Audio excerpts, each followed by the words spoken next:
छमक बे एना जे बॉडी हिला के तू सबके दाती लगे बही की। छमक बे एना जे बॉडी हिला के तू सबके दाती लगे बही की। कॉल तो किडनैप कियो कटा देखा के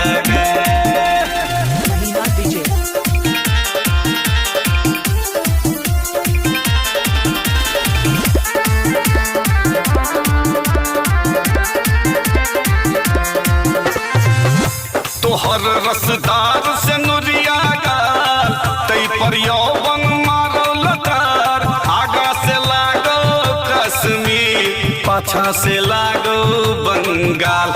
ओहो बहुत सुंदर तोहर रसदार से नुरिया गाल तई पर यौवन मारल तार। आगा से लागो कश्मीर पाछा से लागो बंगाल। गली टोला गम का कगे जे चलबा कमर डोला कगे। गली टोला गम का कगे जे चलबा कमर डोला कगे। कॉल तो किडनैप कियो कटा देखा कगे।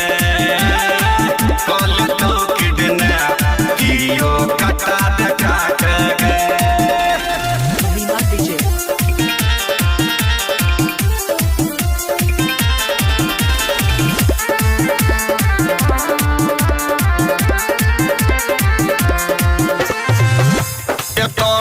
बड़ बड़ रंगदार धमाका होई छै जोरदार। जखन सन कई छै छोरा के मोन फैसला होई छै आर पार।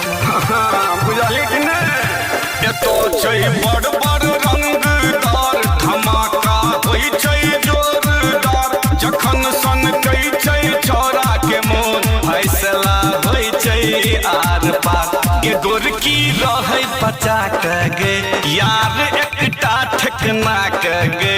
के गोरकी रहे बचा कगे यार एकटा ठकना कगे। कॉल तो किडनैप कियो कटा देखा कगे। कॉल तो किडनैप कियो कटा देखा कगे।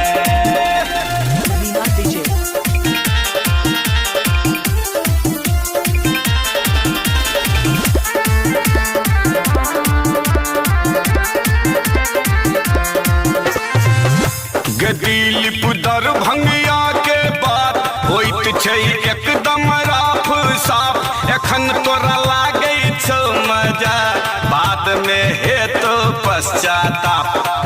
सुन